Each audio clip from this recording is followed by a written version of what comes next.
Hello there. So here's my video review for Teenage Mutant Ninja Turtles Mutant Mayhem. Very late on this review because this movie came out and I originally didn't know it was actually coming out on Wednesday.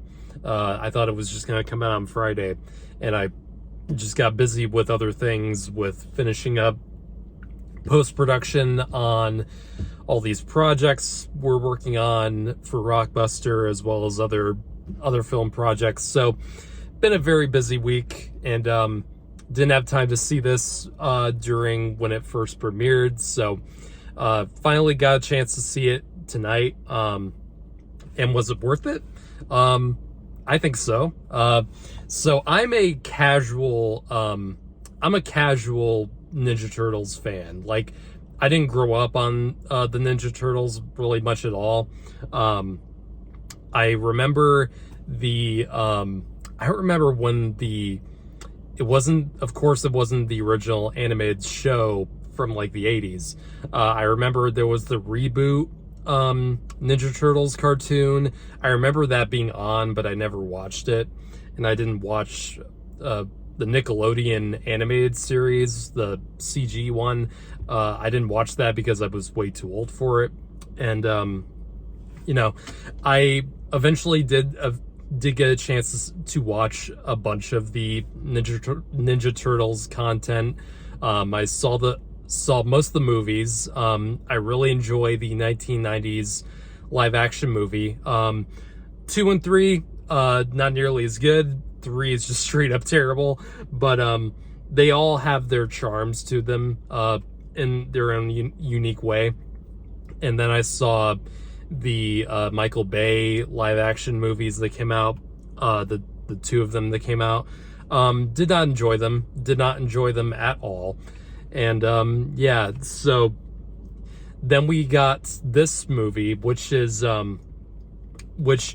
very much so is inspired by Into the Spider-Verse and Across the Spider-Verse, because Spider-Verse has pretty much created its own animation subgenre and style. Like, ever since the first movie came out, it's just been a bunch of animated movies have kind of been inspired by its design, by the way it's animated, and for good reason, because Into the Spider-Verse was a groundbreaking movie in terms of not only the story and how it handled the Spider-Man mythos, but it was also just very unique in how it was presented.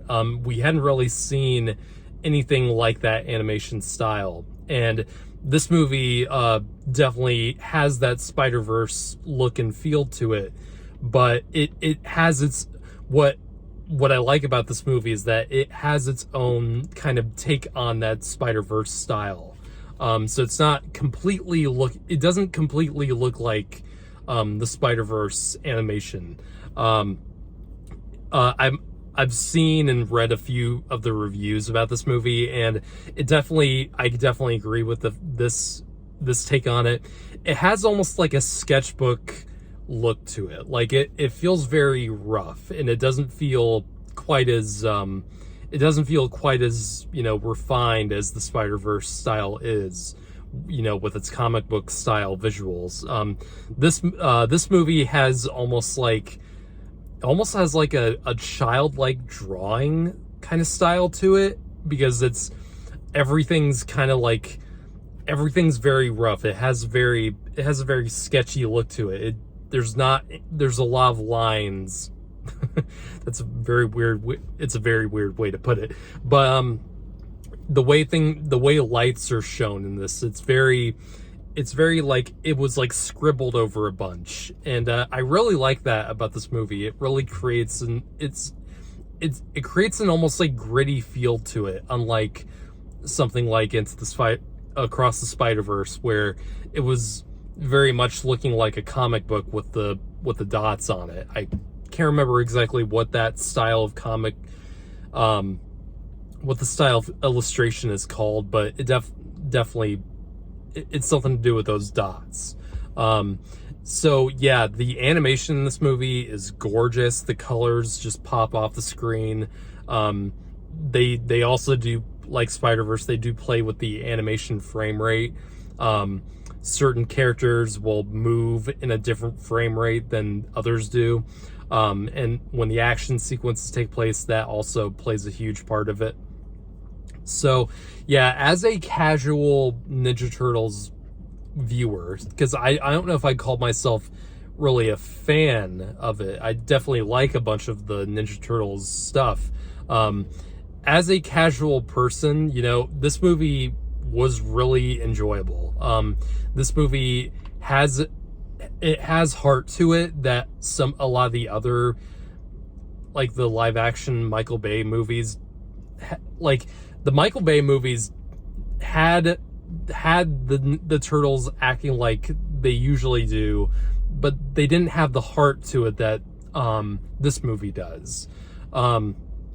This movie has the things that can appeal to any person that's not completely obsessed with the Ninja Turtles, because this movie is about, first of all, the Teenage Mutant Ninja Turtles, emphasis on teenage, are actually fucking teenagers in this movie, and they act like it, which I really, really like, because none of the other portrayals or versions of these turtles, they never sound like actual teenagers. They sound like 25 to 30-year-old dudes, like talking like immature teenagers. It's always been weird. And none of these voice actors, who all of them are great, by the way, none of them have that Corey Feldman kind of voice to it. It's like, hey, what you doing, Leonardo? None of them sound like that, thank God.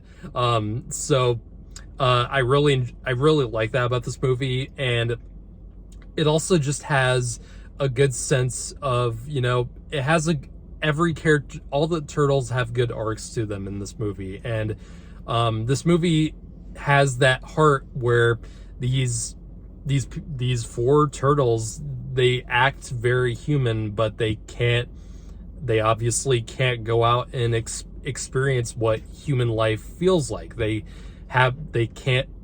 literally cannot fit in, no matter how hard they try.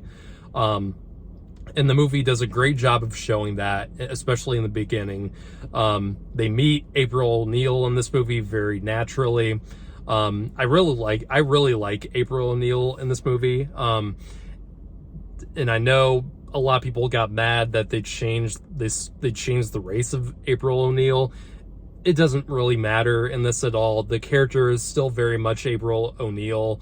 She's younger in this movie. She's basically she's a high school student, so she's not really, in most iterations, she's already an adult. And this movie, she's still in high school, but she's still wants to be a reporter and a journalist, and she's having a hard time trying to get into that as well. So everyone has a good arc to it. Sorry, I have a canker sore. It sucks. Every character has a good arc to them.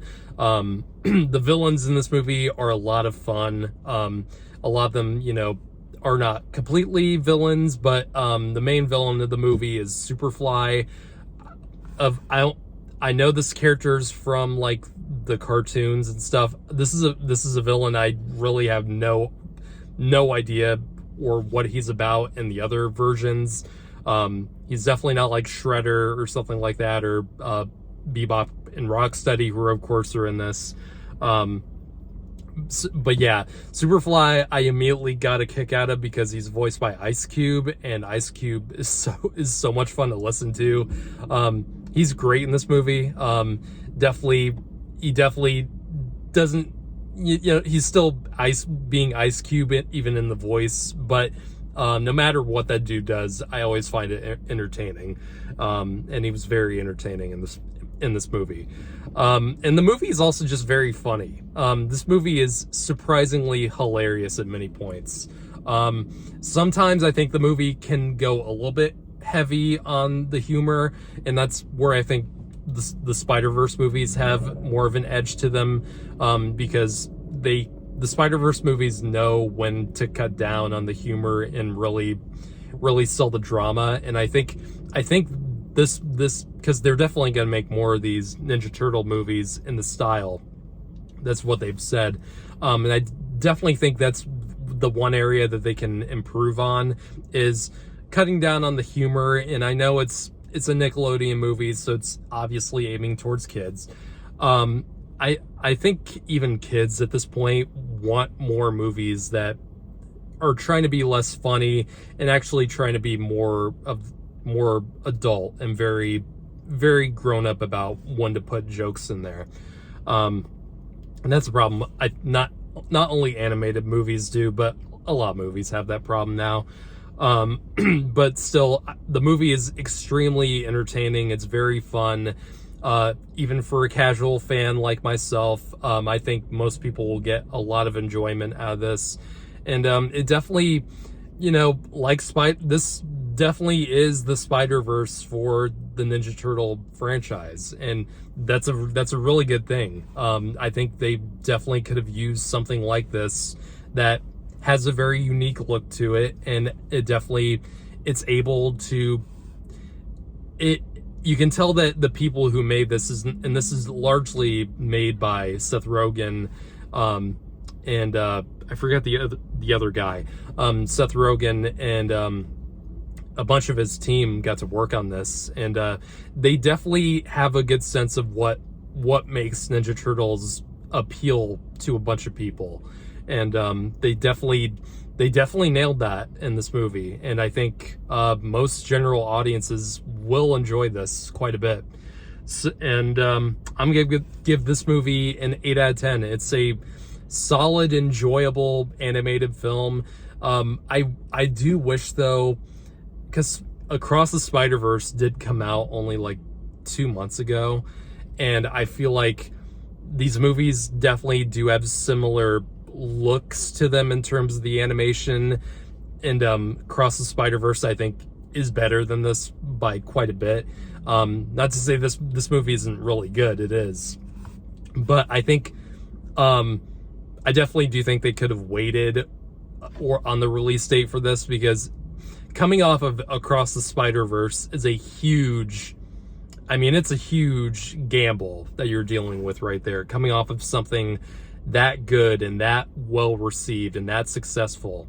I think they could have pushed it back, like maybe towards the later months of this year.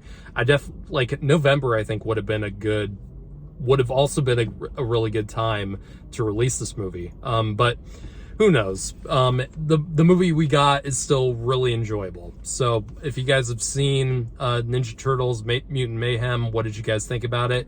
And subscribe for more.